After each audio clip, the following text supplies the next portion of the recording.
Mon mari m'a livré à cet homme en échange de l'effacement d'une dette d'1 demi-million d'euros. Tandis qu'il me parcourait du regard au milieu du salon, le président a commenté, « Eh bien, pour valoir un demi-million, l'entretien est déplorable. » Mon mari a répondu avec un rire servile, « Quoi, président, même si l'extérieur est un peu usé, la marchandise intérieure est solide. Je vous le garantis. » Cette nuit-là, le président m'a utilisé. Pas comme une personne, mais comme un meuble. J'ai dû supporter le contrôle qualité qu'il exigeait. Dans une position profondément humiliante, tandis que mon mari assistait à la scène. Tremblant. Mais ce qui s'est passé la dernière nuit a pris une tournure complètement inattendue pour lui. Si vous vous abonnez et activez les notifications, vous recevrez les histoires du cahier de l'amour avant tout le monde. Un simple clic est un grand encouragement pour créer la prochaine histoire. Je m'appelle Valérie et j'ai 46 ans. Les gens disent que l'argent est la racine de tous les maux, n'est-ce pas? Non. D'après ce que j'ai vécu, l'argent n'a jamais été l'ennemi. L'argent est un miroir qui met les gens à nu et révèle la misère qui se cache en eux. Il y a 25 ans, dans un petit village en Provence, j'étais plutôt vaniteuse. À mes côtés, il y avait toujours Stéphane, le fils à papa qui conduisait une Citroën 2CV rutilante et qui est maintenant mon mari. Nous étions jeunes, arrogants et sans peur. À cette époque, Nicolas, un étudiant discret, ne faisait partie que du paysage, toujours avec ses vieilles lunettes à monture épaisse, sa chemise à carreaux usés, mangeant seul dans un coin du bistrot. Savez-vous ce que nous avons fait lorsqu'il a osé me donner une lettre d'amour? Stéphane me l'a arrachée des mains. Il l'a lue à haute voix, l'a froissée et l'a jetée à la poubelle. Et, redescends sur terre. Tu crois vraiment que Valérie est à ton niveau? Celui d'un moins que rien. J'ai ri aux éclats à ses côtés. Je n'ai même pas pris la peine de me souvenir du regard de Nicolas. Ses lèvres serrées par l'humiliation, ses yeux injectés de sang. Je croyais que cela n'en valait pas la peine, mais la vie est vraiment cruelle. La facture de notre arrogance nous est revenue avec les intérêts. Exactement 25 ans plus tard, après la faillite de l'entreprise de mon mari et des cautions mal gérées, nous avions soudainement une dette d'1 demi-million d'euros. Un jour, alors que nous vivions dans l'angoisse, craignant l'appel des créanciers ou l'ordre de saisie, il est apparu. C'était désormais le président Nicolas, le magnate qui fait tourner l'économie de la France. La condition qu'il m'a présentée était unique. 1 demi-million. J'effacerai toute ta dette. Ma condition est simple. Pour seulement 3 jours, tu me livreras ton épouse. Que feriez-vous? Livrer votre épouse, votre femme, à un autre homme pour 3 jours? Un homme normal lui aurait asséné un coup de poing ou craché au visage, préférant aller en prison. C'est cela être un père de famille, un mari. Mais mon mari, Stéphane, que dire? À mesure que l'heure convenue approchait ce matin-là, l'air dans le gîte semblait incroyablement lourd. Mon mari a enfilé son costume le plus précieux, mais il avait l'air débraillé, peut-être à cause de plusieurs nuits sans sommeil. Il errait sur le balcon le visage pâle. Intérieurement, j'espérais. Dis-moi de ne pas y aller. Même maintenant, nous pouvons payer la dette ensemble. S'il te plaît, ne m'envoie pas là-bas. Mais mon mari évitait mon regard et finalement, j'ai entendu le son, un moteur grave, puissant et menaçant. En regardant par la fenêtre, la Renault 4 noire du président Nicolas s'est glissée jusqu'à l'entrée de notre gîte. Sa carrosserie sombre et brillante sous le soleil me paraissait être un léviathan géant venu nous engloutir. Mon cœur battait la chamade, un boum boum boum qui résonnait jusqu'à la pointe de mes pieds. La porte de la voiture s'est ouverte et Nicolas est descendu. L'étudiant intello et maladroit d'il y a 25 ans avait disparu. Il portait un costume de tailleur italien à la coupe parfaite. Les cheveux peignés en arrière sans une seule mèche rebelle. Et le plus important, son regard. Il ne me regardait pas moi. C'était le regard sec, froid et dépassionné de quelqu'un qui évalue un objet de luxe dans la vitrine d'un magasin. Un achat qu'il envisage. Son regard m'a parcouru lentement, des pieds aux mollets, la taille, la poitrine et le visage, et j'ai senti comme une lame invisible couper mes vêtements et ma peau. C'était douloureux et humiliant, mais regardez mon mari. Dès que Nicolas est descendu, il a jailli par la porte principale, s'inclinant à 90 degrés. « Oh, président, c'est un honneur que vous soyez venu vous-même au lieu d'envoyer votre chauffeur. » Sa voix était si aiguë et tremblante. Où était passé l'arrogant Stéphane qui traitait Nicolas de moins que rien dans ce village en Provence? En voyant son dos voûté et ses mains se frottant servilement, j'ai senti une remontée d'acide dans l'estomac. Le président Nicolas a à peine hoché la tête à son salut et a sorti les clés de la voiture de sa poche. Il les a lancées à mon mari avec indifférence. Stéphane les a attrapés au vol à deux mains, précipitamment, comme un chien attrapant une récompense. Et, l'ami, conduis un peu, a dit le président d'une voix paresseuse et lassée. Il y eut un moment de silence. J'ai vu le tremblement dans les yeux de mon mari. J'ai trop bu hier soir et je suis un peu fatigué. Conduis avec douceur. Que madame ne prenne pas peur. Madame. Pour la première fois, j'ai réalisé à quel point ce mot pouvait être insultant. Ce n'était pas un titre de respect, c'était une déclaration de hiérarchie claire et cruelle. Ma femme ira sur le siège d'honneur à côté de moi et toi, comme un domestique, regarde seulement devant et conduit. La réaction de mon mari, loin de se mettre en colère, fut de sourire servilement et d'ouvrir la porte du conducteur. Ah, oui, bien sûr.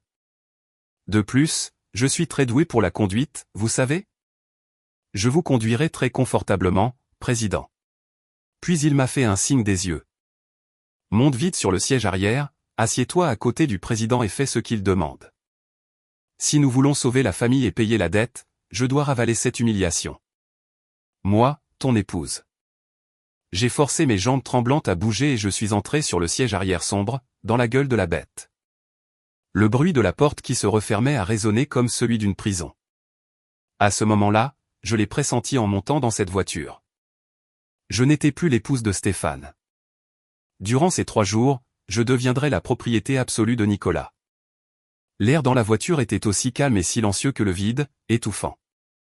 Devant, mon mari feignait de se concentrer sur la conduite, jetant des coups d'œil dans le rétroviseur. À mes côtés, la respiration régulière de Nicolas me chatouillait l'oreille. Chaque fois que je l'entendais, les poils de ma nuque se dressaient. En entrant sur l'autoroute, la voiture a commencé à prendre de la vitesse.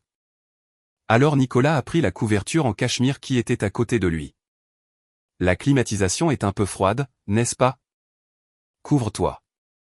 Sa voix était aimable comme celle d'un gentleman, mais la couverture n'était pas un acte de bonté, c'était un rideau, un voile secret pour isoler et cacher ce qui était sur le point de se produire.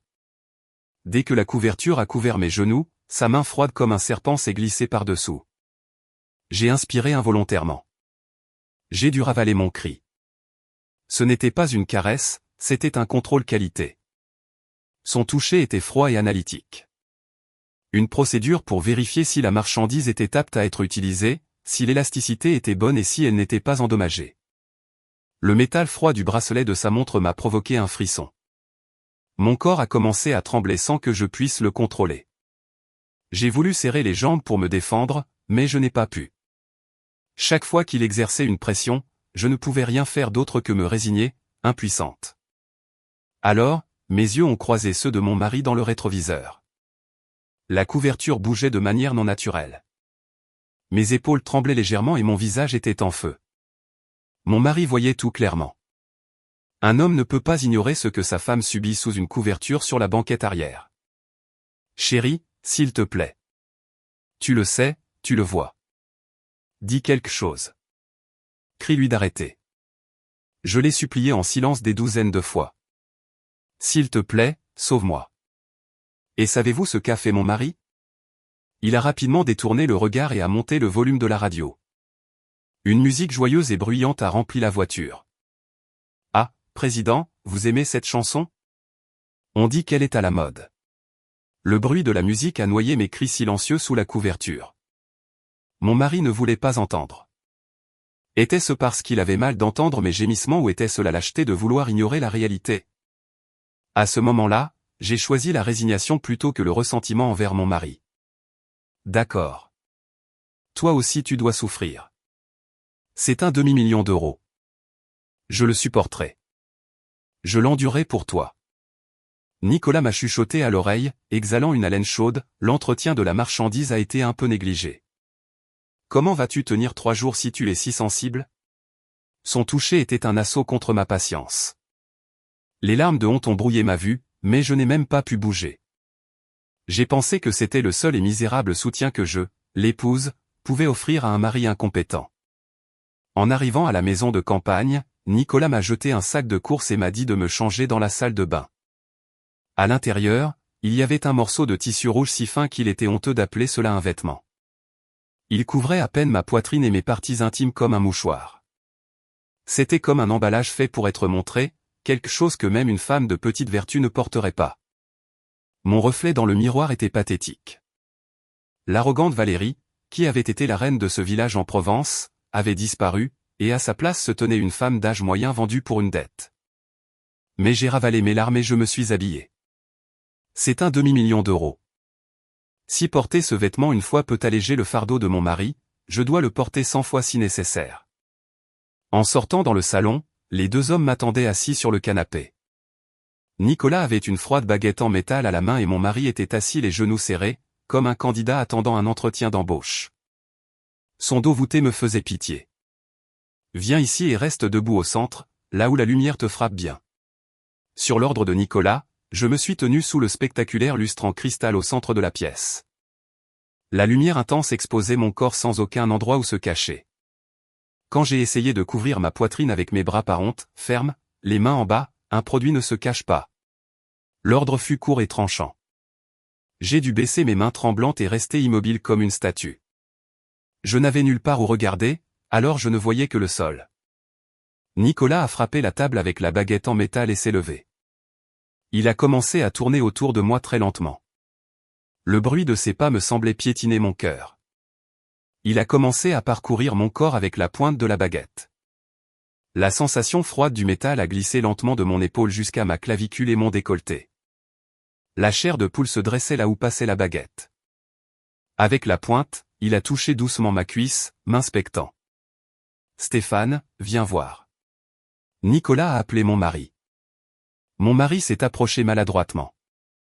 Tu vois ces vergetures à l'intérieur de la cuisse? Et il y a aussi une cicatrice faible sur l'abdomen. Nicolas a fait claquer sa langue comme un inspecteur qualité stricte qui trouve un défaut. Ta peau était de porcelaine quand nous étions jeunes, mais pour être un produit d'un demi-million d'euros, l'entretien est un désastre. C'est un peu usé. À ce moment-là, j'ai retenu mon souffle. Les cicatrices de mon corps étaient des décorations pour avoir donné naissance au fils de mon mari et pour avoir pris soin de lui. Cette vergeture datait de ma grossesse. Et cette cicatrice était le résultat d'un accouchement difficile. J'espérais que mon mari dirait, malgré tout, à mes yeux, c'est la femme la plus belle du monde. C'est à cause des souffrances qu'elle a traversées, président. Mais ce que mon mari a dit a brisé mon âme. Ah, je suis désolé, président. La peau s'est un peu relâchée après l'accouchement. J'aurais dû la faire prendre soin d'elle. Mais nous n'avions pas les moyens. Mon mari a incliné la tête servilement et ce qu'il a ajouté ensuite m'a tué complètement. Mais, président, même si l'extérieur est un peu usé, je vous assure que le produit intérieur est de la plus haute qualité et valeur. Elle est exquise, je vous le garantis. J'ai entendu le bruit d'un vase en cristal géant se briser dans ma tête. Valeur, exquise, garantie. C'étaient des mots qui ne devaient pas sortir de la bouche de mon mari. Pendant un instant, j'ai suffoqué et ma vision est devenue blanche, mais j'ai lutté pour changer d'avis. Que pouvait-il faire d'autre? Il inventait ces choses qu'il ne pensait pas pour complaire au président Nicolas. Combien il devait souffrir intérieurement. J'ai essayé de comprendre ces paroles lâches et vulgaires comme un instinct de survie. Si je ne le faisais pas, je sentais que je m'effondrerais et deviendrais folle sur place. Nicolas m'a relevé le menton avec la baguette et a souri. Très bien. Si ton propre mari garantit la qualité, je devrais faire un test en personne plus tard. Les larmes tombaient sur le sol, mais je ne pouvais pas les essuyer. C'était l'heure du dîner. Juste avant que l'on serve le repas, Nicolas a pressé mon épaule en montrant le dessous de la table. Avant que Stéphane n'arrive, descends. Attends-moi là. Sans savoir pourquoi, j'ai rampé dans l'espace étroit et sombre couvert par la longue nappe. Je me suis recroquevillé comme une enfant jouant à cache-cache ou comme une prisonnière. Le marbre froid du sol remontait par mes genoux. Un instant plus tard, la porte s'est ouverte et j'ai entendu le bruit familier de chaussures. C'était mon mari. Président, où est Valérie? Je ne la vois pas. Le son de mon mari regardant autour de lui était juste au-dessus de ma tête. Nicolas a répondu calmement en débouchant une bouteille de vin. Ah, elle est allée aux toilettes. Elle reviendra bientôt. Serre-toi avant que ça ne refroidisse. Mensonge. J'étais à ses pieds, dans l'étroit espace entre la chaise où il était assis et les jambes de Nicolas. Mon mari ne s'est rendu compte de rien. Ah, oui, avec votre permission. Et il a pris ses couverts.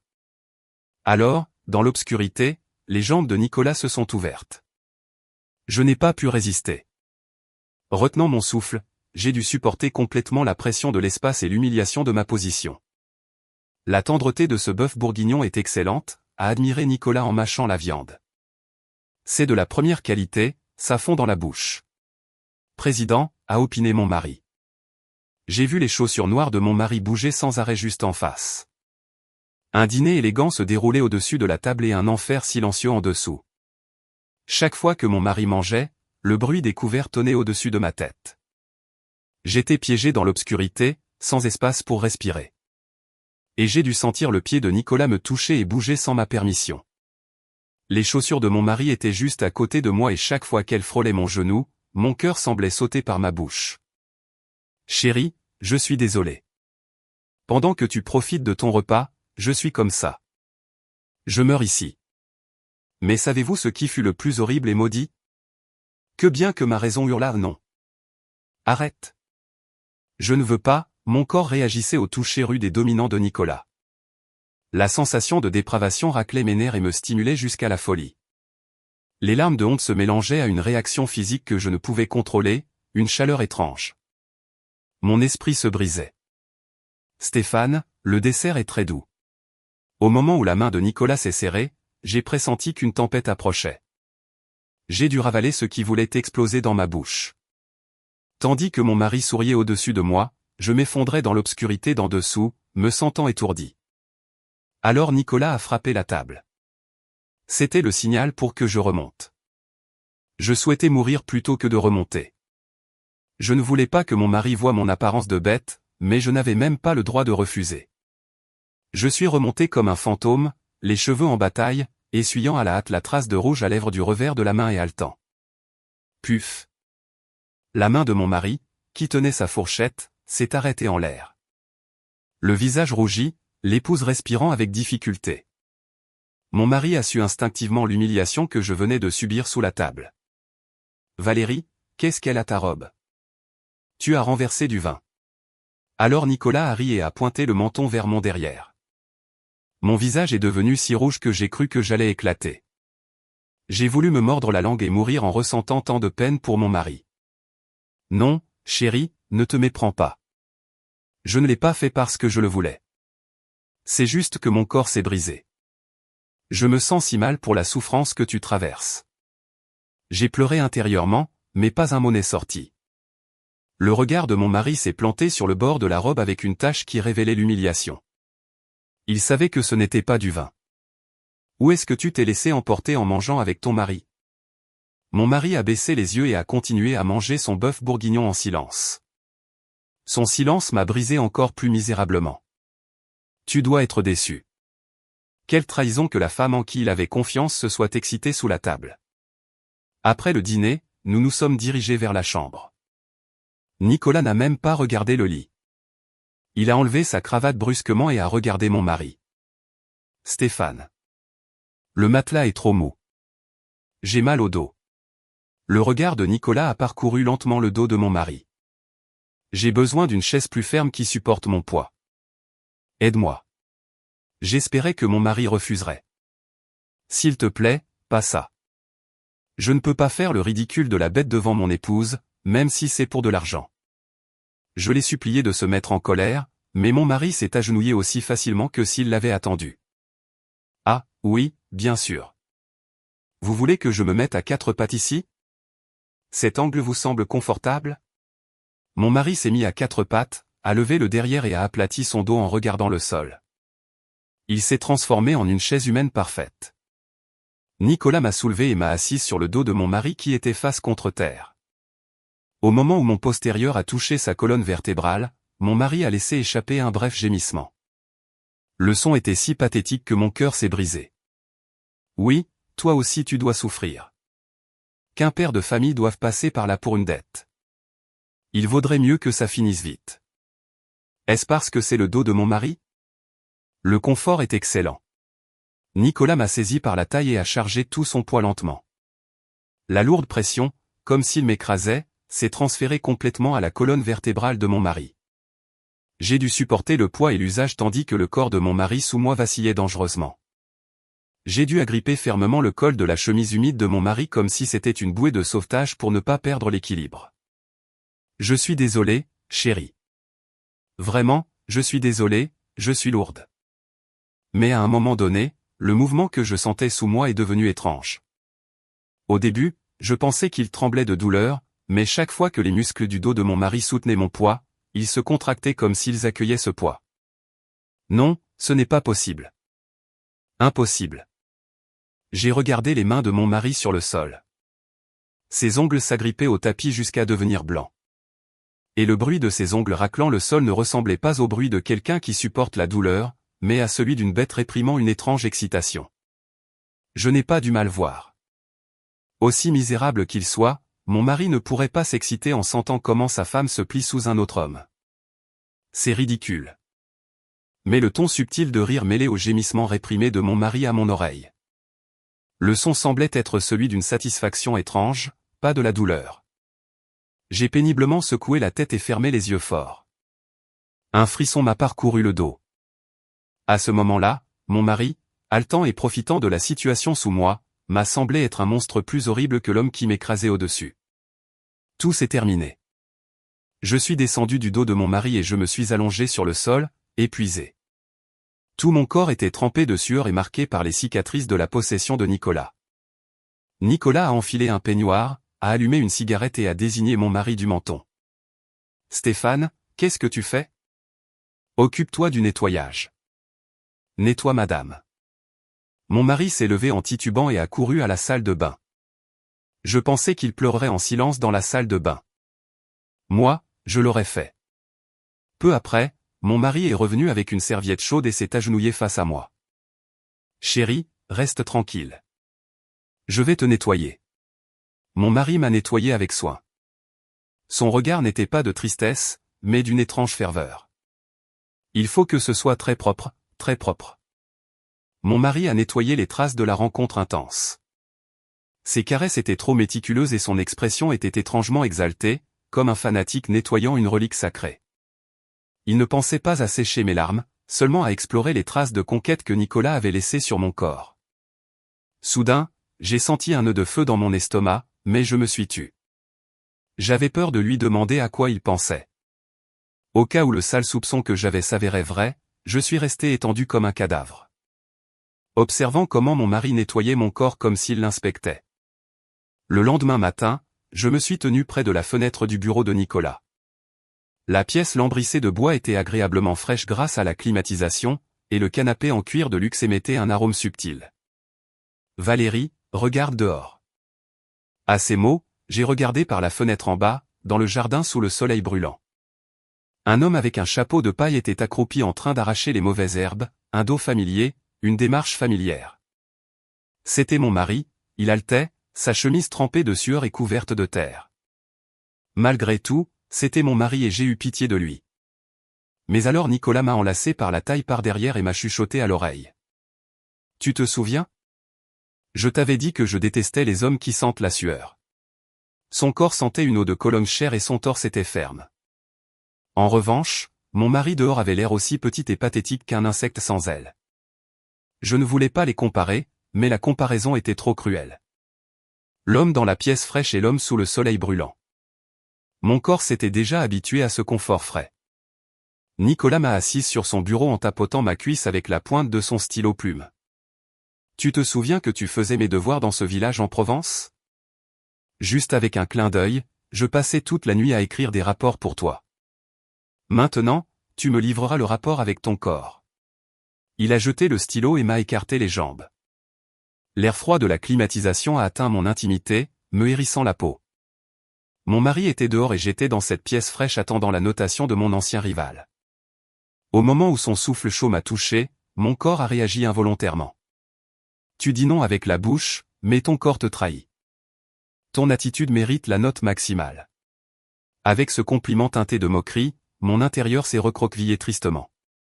C'est le capitalisme, c'est pour l'argent. J'ai utilisé ce prétexte pour enlacer le cou de Nicolas et me cacher derrière l'excuse. Je dois confesser qu'à ce moment-là, ma résignation était plus grande que la culpabilité. Alors Nicolas a appelé mon mari par le haut-parleur. J'espérais que mon mari répondrait d'une voix tremblante en essayant de contenir sa colère. Mais, président, offensé? J'étais inquiet parce que Valérie est exigeante, mais je suis soulagé qu'elle soit si profondément immergée dans le travail avec vous. C'est un privilège. Le rire joyeux de mon mari est sorti par le haut-parleur. À cet instant, quelque chose en moi s'est brisé. Je suis ici en train de réprimer mes larmes et de supporter pour payer ta dette. Et toi tu dis que c'est une chance, un privilège. Le ressentiment est monté et les larmes ont séché complètement. Nicolas a souri et a chuchoté, tu as entendu? Ton mari dit que c'est une chance. Il dit que c'est un privilège pour toi. Je vois, les hommes étaient déjà parvenus à un accord. J'étais la seule stupide qui s'accrochait à la coquille vide du mariage. J'ai pris une décision. Très bien, Stéphane. Je vais te montrer comment sonne le privilège que tu veux. J'ai commencé à étreindre Nicolas plus fort, acceptant la situation complètement. Sachant que mon mari écoutait. Je ne voulais pas qu'il entende? Au contraire. Après la tempête, je suis restée assise, hébétée. Nicolas s'est approché et a mis de la pommade sur les bleus de mes genoux. C'étaient les blessures que je m'étais faites durant le contrôle qualité la veille. Ne sois pas difficile. Ça coûte un demi-million d'euros. Ne l'abîme pas. Ces mots étaient durs, mais le bout de son doigt en appliquant le médicament tremblait légèrement. L'ironie. Mon mari me vend et rit, et cet homme qui m'a acheté se soucie de mes blessures. Mon cœur a commencé à battre fort. Était-ce la solitude ou la gratitude? Le réconfort de cet homme a commencé à remplir le vide de ma poitrine. En passant par le couloir, j'ai entendu la conversation de mon mari par l'entrebâillement de la porte du balcon. Oui, le président est fou d'elle. Il semble que le fait qu'un autre l'ait touchée la rend plus excitante, comme le goût de quelque chose de bon marché et d'occasion. Je profiterai pour me débarrasser d'elle et trouver une nouvelle vie d'occasion. Ce mot s'est planté dans mon cœur. Mon mari ne l'avait pas fait par obligation à cause de la dette. C'était une ordure qui me vendait comme un produit de seconde main retourné pour profiter de sa liberté. Une rage froide, qui m'a fait l'effet d'une coupure sur le corps, m'a envahi. Je n'ai pas pleuré. Au lieu de cela, j'ai regardé mon alliance, l'anneau qui fut autrefois une preuve d'amour ressemblait maintenant à un collier de chien rouillé. Très bien, Stéphane. Je te donnerai ce que tu veux, mais tu ne garderas rien. J'ai marché vers la chambre de Nicolas. J'ai pressé mon corps contre son dos endormi. Une chaleur solide et réconfortante, différente de la sueur de mon mari. Je lui ai chuchoté, Nicolas, attends. Demain matin, je te donnerai la fin que tu voulais. Je te montrerai comment une chose bon marché devient une reine. Le dernier petit déjeuner, mon mari m'a tiré la chaise comme si de rien n'était. Chérie, allons manger. Je l'ai ignoré et j'ai marché vers Nicolas, qui était assis à la place d'honneur, et je me suis assise naturellement sur ses genoux. Mon mari a laissé tomber sa fourchette. Il est resté bouche bée. Et, chérie, qu'est-ce que tu fais?